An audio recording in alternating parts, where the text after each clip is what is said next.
Welcome to tonight's InfoWars Nightly News. The date is Wednesday, May 6, 2015. I'm Rob Dew. I'm joined here by Joe Biggs, and we're going to get to him in 1 second. We have breaking news now. The sleeping giant has awoken. It is without a doubt that the people of the United States are awake. They're aware of what's going on. And there's no more proof that I can offer you than what just was put out today by C-SPAN, a total PSYOP hit piece. Here's the title, U.S. Army Asymmetric Warfare Training Center. I encourage you to go watch this 50-minute video. It's an interview with Colonel John Pekosik, commander of the U.S. Army Asymmetrical Warfare Group at Fort A.P. Hill, Virginia. Does that sound familiar? Talked about a 300-acre facility which opened in 2014 and the types of training troops receive and how it might be applied overseas. Joe, what do you think of that? You've been to this training facility. Well, quite frankly, I'm kind of disgusted by the fact that I went through the proper channels. I went to the front gate. I signed and got a pass to go in there for myself and David Knight, and we were detained and not allowed to be able to go there again. Because you aren't the vetted mainstream PSYOP media. C-SPAN sent a whole camera crew down there to tape this interview, and it is a clear PSYOP piece. It is clear whitewashing what goes on at AP Hill. I mean, just from the very beginning, the outset, they even show pictures of the church and like, this is for training overseas. Have you ever seen a church like that anywhere overseas? Negative. I mean, that's a no. But one of the funniest things for me in this whole thing is he says they built this because of the Afghanistan conflict. They said it was designed during the Afghanistan conflict. That's when they started to build for it. them to train soldiers to go over and fight in Afghanistan. And now, you were at this desk earlier today talking to David Knight about the same thing. And that's about when I saw this. I saw this video piece. We had a listener send it to us. Leanne McAdoo mentioned she saw it in the break room, and I grabbed it. I started watching it. I could not believe the massive PSYOP that's going on with this colonel, just like blatantly lying. I mean, he's blatantly lying. He's the same puppet, just like Lieutenant Colonel Mark Lastory was. That came down to Bastrop to talk about Jade Helm. The same BS bullet points that were fed to them by some government official at the Pentagon. Just horrible. Yeah. But the greatest thing is I'm so glad they allowed callers to call into this event, so to say, and talk about some of their concerns about it. And we're gonna get to these callers in 1 second, but first, I want everybody out there to listen. Just hear his words here in the beginning. This is his explanation for this facility. This is why they have it out there, and you know, you could just be the judge if you agree with what he says. So here's the first minute or so of the piece.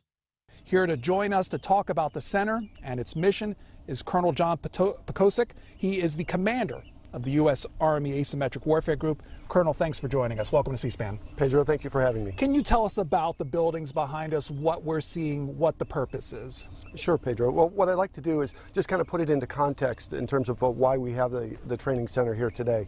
Is the Asymmetric Warfare Group provides operational advisory support and solution development for the Army and Joint Force commanders. And really what that means is four things for the service. We provide operational advisors all around the world, wherever U.S. forces are deployed. We do that to identify capability gaps. Ultimately, we develop solutions for those gaps and then integrate those back in the Army system. And that's what this facility is really designed for. It's a place to develop solutions for the Army. In addition, it serves a secondary role as an Army training center. So these buildings behind us, they're life-size, they're realistic, but they're fake in a sense, but they're meant for training. Exactly. I recall, I mean, the Army's always looked at the need to have a diverse places to train, and in the past I recall we had training areas that were simple concrete buildings, but they didn't really provide the texture that you need to get that realistic training that our soldiers need today. So as you can see, the buildings behind us have glass and windows and doors and desks and plants, all those kind of things that our soldiers will encounter. A lot of type of different buildings too on the campus. Give us a feel of what we'll find. I know that we're viewing an embassy behind us and some apartment buildings, but you have some other structures here as well. Roger. What we do see, Pedro, is the place is really designed to be able to change, to adapt to whatever environment our soldiers might be in. So there's a 6-story building out there that may be an embassy one day, it may be a hotel another day, it may be a warehouse another day. So we can change the settings to meet the kind of environments that our soldiers are going to face. And what we're trying to do is provide a place that can serve as a variety of training areas so that we can get the most utility for it. So the PSYOP they keep giving you is that it's for anywhere around the world, even though when you look at this facility and you look at the buildings and the way it's designed, the buses that are there, the subterranean, the subway Tunnels system and the tunnel with system. signs in English everywhere. There's See, that's signs the in thing, English. though, is how has this got a multi-purpose use? This is a singular purpose use for here in America. Yeah. There's no multi-purpose to this because none of the signs are in Arabic. None of them are in any other language. It's Washington, D.C. It's street signs that have English writing in them. It's the same. subway It's the same stations that have- stoplight systems that we use here in America only. The same types of roadways, the same types of schools, buildings. When you go to Iraq and Afghanistan, you have clay huts. Right. I mean, only in a very few minute, small little areas in Afghanistan do you actually have some well-structured buildings. To an extent, nothing compared to what you see here at Fort A.P. Hill at this size and scale. This is small-time America. This is small-town America. We have Jade Helm happening. in small town America. Yeah, in all small-town over the America. country. You know, we've got Thomas Meade coming out saying, oh, this is going to be used, you know, these soldiers are going to be undercover. You know, they're going to be in civilian attire, driving civilian vehicles. You know, if you spot them, then they're not doing their job right. You know, meanwhile, we have these asymmetric warfare training centers like Fort A.P. Hill that go along with what it is we're saying, the fears of the American people. What's going on? That's why we're asking questions. That's why we're bringing this to the forefront of conversation right now. This is why CNN, Fox, C-SPAN, NPR, everyone's coming down at this because the people, like you said, this is a mass awakening. It's an awakening. The sleeping giant has awoken, and there's no better way to tell in these callers. The first caller, Herbie from Mississippi, sounds like a 50, 60-year-old black man.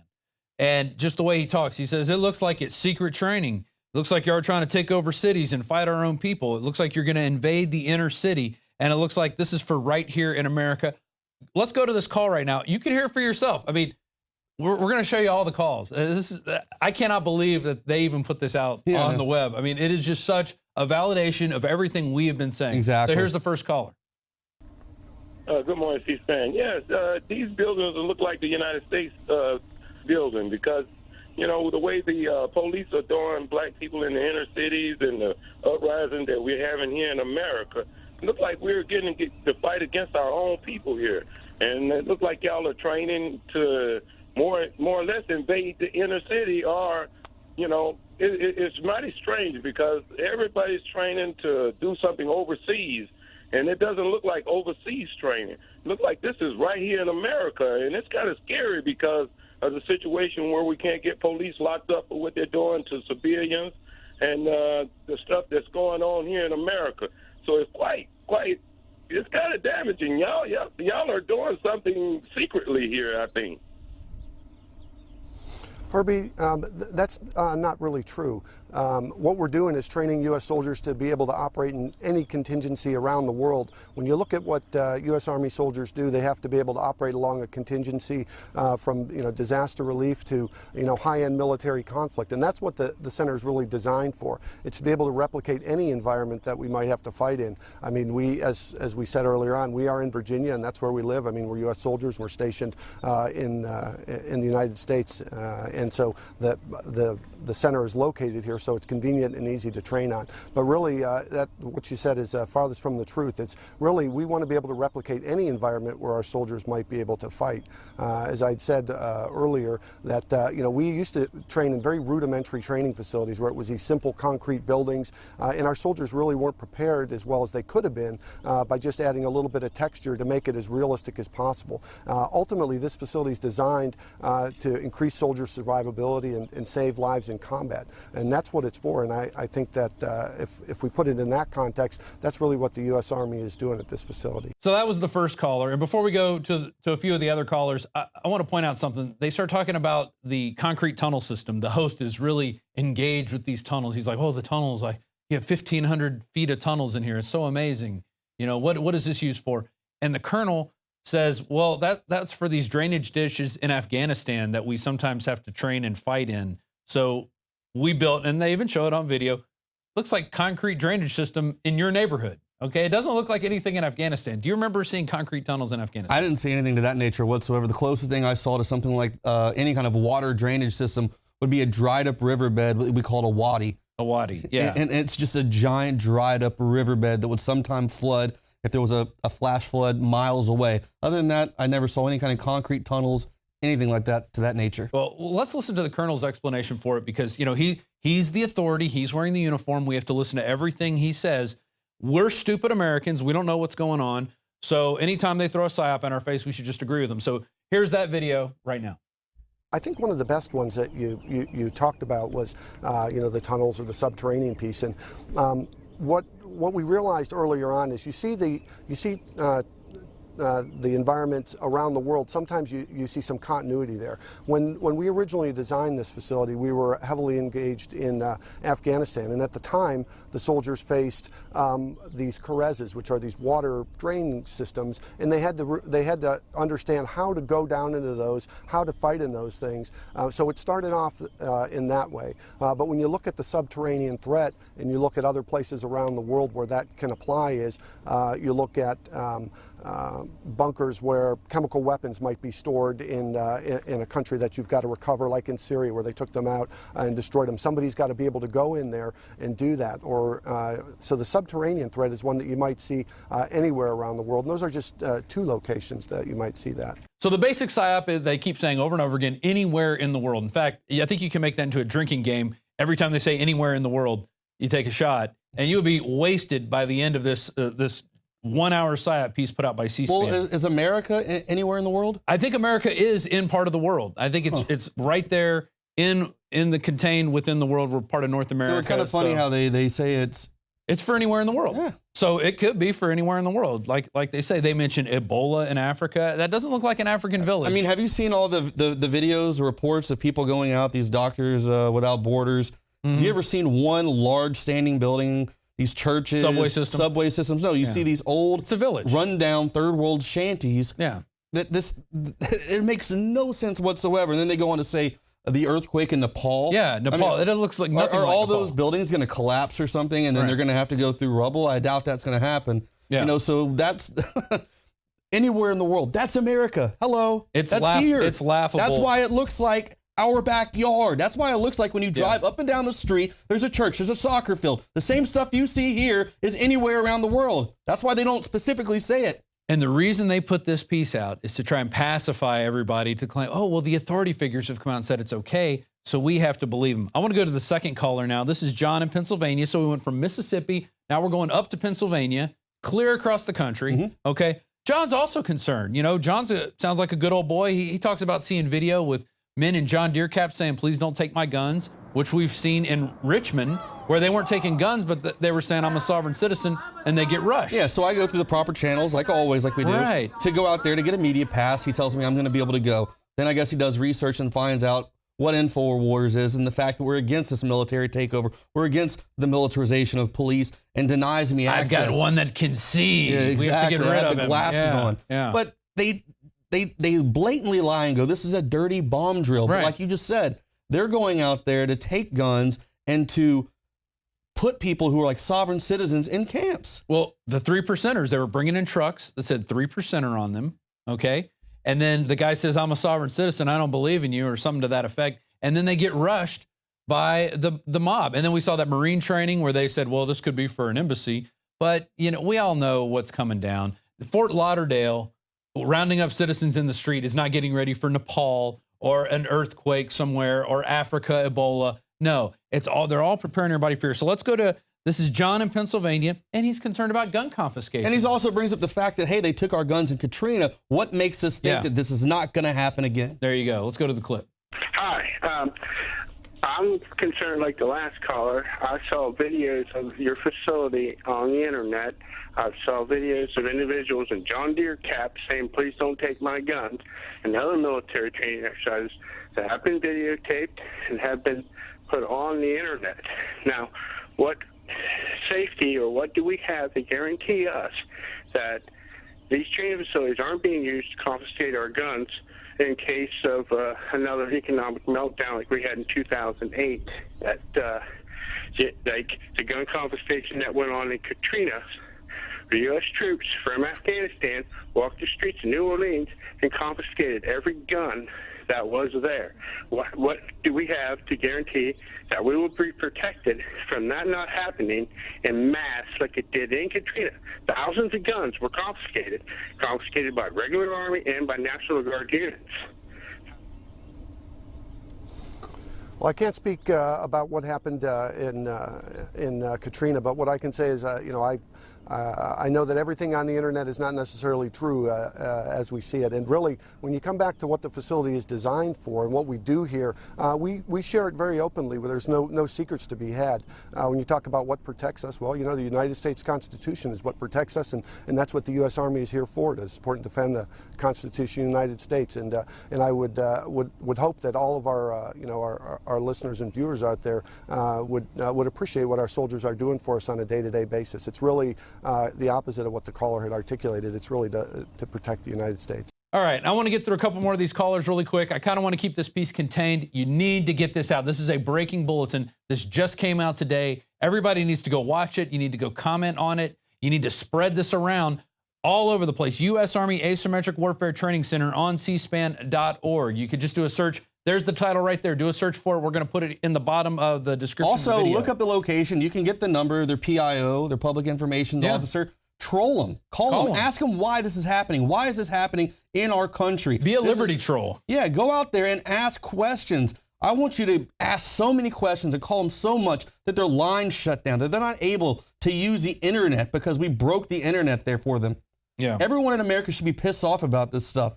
You know, this is out of control. Call them, email them, get on their Facebook. They've got Facebook pages. Get out there and ask them questions why this is going on. Because all these callers are saying that they are concerned about this, much like everyone is about Jade Helm. And they're all dismissed every time with this pretty much the same answer. Our third caller, Lenny in Arizona. This is a lady that asked the colonel how he feels about Jade Helm. And he says he's not familiar with the exercise. Apparently he hasn't been watching the news at all, because that's all everybody's talking about, how we're crazy that we think that it's weird that special forces want to train here on our soil. If you get on the internet, on social media, or turn on the TV to a mainstream media source, you will hear a story hitting us. Usually a hit piece. Yeah, a hit piece about us, about our investigating into this and what it is. And if you think a colonel in the Army doesn't have a report on this by now and isn't aware that the same people that broke this story about Jade Helm were also at his little Fort AP Hill covering that. Remember the entrance to Fort AP Hill? How'd you feel about driving? They show the nice sign in the beginning, the entrance. Yeah. Remember the sign you went through? It looked like something out of Mad Max. Yeah, I mean, that entrance. I had goosebumps going to that place because, you know, you hear about stuff like this. You see videos on the internet, but until you're actually there, you see the size and scale of this area, much like the size and scale of the Jade Helm operation coming up. It is unsettling. Yeah. And this is something that luckily we're able to get out, bring to the attention of the American people, and shut it down. Yeah, use your First Amendment while you have it. Use InfoWars while you have it. I mean, we're a resource here. We provide all this stuff for you, especially if you got a Prison Planet TV membership. You can download these videos. Even if we're shut off YouTube, you could still go onto our own network and download stuff and get it out to people. You know, you could put take our videos and put them on YouTube yourself. We don't care. We just want to get the word out. Let's go to our third caller, Lenny, and let's listen to the Colonel's reaction and answer to what he says about Jade Helm.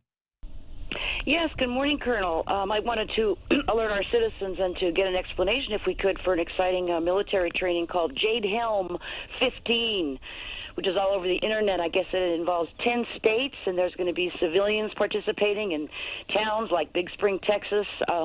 Could you explain the magnitude of that and what the purpose of that is? And apparently you're going to have crisis actors, and there are going to be soldiers dressed in uniform and not in uniform, and apparently it's very exciting. Could you explain that to us?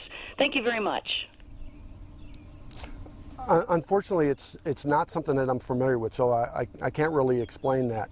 But I do know that those type of things are things that we do here, where we get our soldiers the opportunity to work within an environment where there are civilians and soldiers. As a matter of fact, one of the things I could talk about is that, unfortunately, I just don't know about that particular exercise. But when you talk about soldiers operating within an environment where there's civilians, one of the things we're looking at here at Fort AP Hill is a program of using autonomous robots. Essentially what we do is we've taken a number of robots that can operate independently, walk up and down these streets. We can dress some up in uniforms, we can dress some up in civilians clothes, and we can use that as a chance here at AP Hill to train our soldiers how to discriminate between friendly forces that may be evacuated. And that's just one of those great things that we're able to do at AP Hill. Again, I'm sorry, I'm just not familiar with that exercise.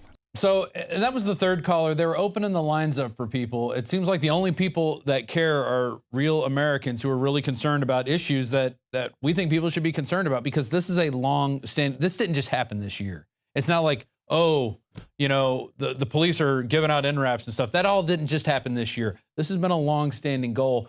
And it starts with the UN, how they want to come in and confiscate guns here eventually. That's what's going to happen. That's they even put out some applications or some job opportunities for position in New York for just that. Well, and then you got the Army putting out the internment resettlement specialist. It's right there. And you can see they're looking for people to run internment camps. See, that's the thing, though. We don't just come up with these ideas. We don't just conjure these ideas up. We actually go, we find the facts. Someone sends in a document that we haven't seen. We go, we research it ourselves, just like with the Jade Helm thing. They said they denied that those slides ever existed, but yet when you went to SOCOM and you went and looked at their website, it's right there. They're right there, clearly stating suspicious activity, helicopters at night, all this stuff going on. And meanwhile, they bring in their PSYOP puppet, their Lieutenant Colonel Mark Lastoria. Oh no, that's not happening at all. Meanwhile, it's in their slide. Yeah. This is all a giant PSYOP. It has to stop. But like we said, that's what this entire piece is about, is a mass awakening. Right, exactly. Because they're putting out the propaganda, but what was being countered by was real, hardworking, thinking Americans who are like, you know what, we're sick and tired of this. This is total BS. We're calling you out on it now. And I love it that C-SPAN actually puts this stuff out. But what I love even more is the reaction to the American people, the sleeping giant awakening. I wonder how many people who didn't call in feel the same way. Like, or are scared and had no idea about this whatsoever, or going like, man, what is going on? That's the city. That's an American city. Yeah, I see that too. That looks like my church. Exactly. How many people are thinking that right now? How many people are going to come and look at this? Once we get this out, people are going to wake up in even larger numbers. We're going to skip the fourth caller. It was Paul from Florida, who kind of takes a Ron Paul position of talking about blowback. We're going around being the policeman of the world, and that's going to bring us repercussions, which we've already seen. That's kind of old news. But I encourage you to watch the whole thing. Fifth caller, Justin from California. He goes, I agree with all the other callers. Yeah. That this is scary stuff, and it looks like an American city, not other countries. But he also wants the people of America to wake up that this is the new U.S. military and that they might be preparing to take on their very own people. And the colonel responds saying that nobody should think this is scary. I mean, that's a good point. This is the new U.S. military. We have transitioned from moving around to these OCONUS theaters of operation, and things are starting to heat up more on the CONUS side here in America, here in the continental U.S. You know, we already have ISIS in America. We had this attack in Garland, Texas. You know, they named 5 states, 3 of which are in the top 10 strictest gun law states. You know, Michigan, which is right there at the Great Lakes where ISIS could come over. James O'Keefe showed that. You know, all this stuff is coming together right now. There's a massive awakening happening, and people aren't happy, and they do not trust what the government is putting out. Yeah. You know, when I was in Bastrop, people were yelling out, hey, man, this is a PSYOP. You guys are just trained to try to help quell the people who are still asleep. Everyone who's awake understands that this is complete and total BS. And you can't, in the bottom line, you can't trust known liars. How many times has the federal government lied to us? Because, well, you know, it's always, well, if we just do it this way, you just go along with us, it'll be okay. We're sick of going along with you. You've run the economy. You've let the bankers take over. And you're not looking out for us. You let Monsanto just run rampant on the environment. I mean, we have to put a stop to it somehow. Or nothing's going to change. So we're going to go to the last caller here, Justin from California. You need to watch this. And then we're going to go to break after that. I don't really have anything more to say on this other than you need to get this out to everybody you know, okay? Because you don't just need to watch the PSYOP piece by itself, although you'll be able to watch that. You can go watch, but listen to our commentary and start let your own wheels turn. See if you think we're crazy or not. We're also, during this, we were putting up footage of the Fort AP Hill footage we shot. Now, that was that Joe Biggs and David Knight went out and shot. It was last year. About a year ago. Been about a year. Yeah. And they got detained at the end. I mean, it was ridiculous. They freaked out that we went up there and shot that footage. But now they're not so afraid of it because now they're controlling the narrative. That's how it works. So you need to do your research into this and let everybody know what's going on. We're going to go to this fifth caller. This is Justin from California, and then we're going to go to break, and we'll be back here with Jakari Jackson. You're going to stay, right? You got more to talk about. Yeah, we're going to talk about ISIS in America and some more Jade Helm news. Hey, you're watching the InfoWars Nightly News. It is not scripted. There's no teleprompter there, and that's thanks to your support, because it's because your support that we can do all this here. PrisonPlanet.tv. Please consider get your membership, and we'll be right back after our caller here, and then go into break. I got to reflect what a lot of the callers have said today, and as I'm watching the program now, This is just very scary stuff. This looks almost like Western or American cities rather than being prepared for what we're going to face out in other countries. And, you know, oh, the colonel has said we've got to be prepared for this and all of that. This is almost every caller, and the people that are listening right now, I think, understand that this is a very scary and new thing that the military looks like it's going to be taking on that could be against its very own people, American people. Everything I've seen except for this one mosque has been in English. It says Main Street. Main Street. You know, Okay, we'll let our guest respond, caller.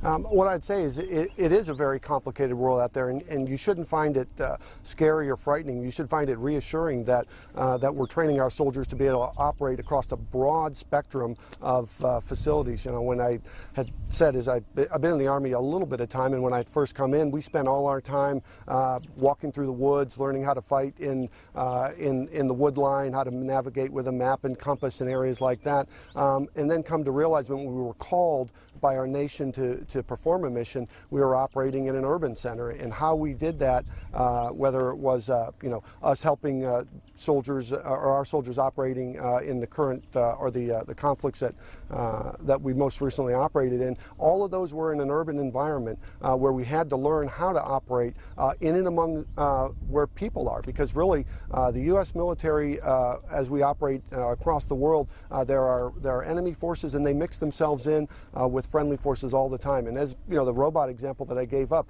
we need to be able to have our soldiers discriminate between what's friendly and what's enemy. You know, when I was growing up in the Army, one of the things they always used to say about our soldiers is, hey, you know a soldier is really doing the right thing when they do the right thing when nobody's watching them. And that was really how you said, hey, our soldiers are really disciplined and doing the right thing. Well, as the world has changed, now what we have to be able to ask our soldiers to do is do the right thing when the whole world is watching.